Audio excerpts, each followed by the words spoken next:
Les vaccinations contre la Covid-19 se poursuivent à Digoin. Grâce à la mobilisation des professionnels de santé sous la responsabilité du centre de secours, près de 3000 patients concernés ont reçu l'une des deux injections. Depuis l'ouverture du centre de vaccination il y a 2 mois, les Digoinais les plus vulnérables ont pu être protégés. Pour le docteur Laura Guillou, très impliquée dans le processus, la cadence est appelée à s'accélérer.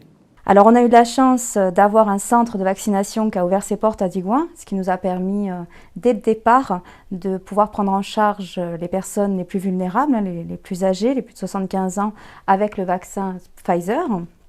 Un rythme qui ne devrait pas faiblir, alors que les autorités européennes ont donné leur feu vert jeudi au retour de la vaccination avec la solution du laboratoire AstraZeneca.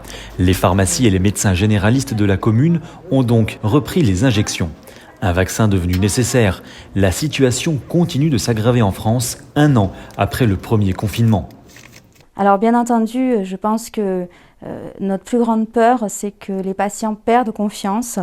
On fait tout pour en tout cas les rassurer, leur dire que ce n'est qu'une mesure de précaution et qu'il faut avoir confiance en la vaccination, peu importe, Pfizer, AstraZeneca, le Johnson qui va arriver dans quelques semaines, puisque c'est la porte de sortie de la pandémie. Donc on espère en tout cas et on fera tout pour retrouver confiance auprès de nos patients.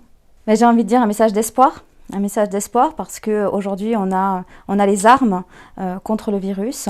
Donc c'est pas le moment de baisser les bras. Il faut qu'on reste tous mobilisés.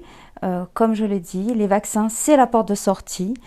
C'est une pandémie, on s'en sort quand l'immunité vaccinale est atteinte et on va l'atteindre en restant mobilisés, en maintenant les mesures et les gestes barrières.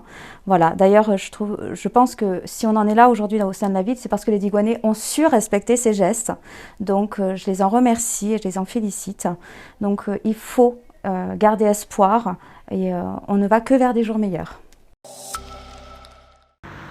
Un comité restreint ce vendredi matin pour la journée nationale du souvenir et de recueillement à la mémoire des victimes civiles et militaires de la guerre d'Algérie et des combats en Tunisie et au Maroc.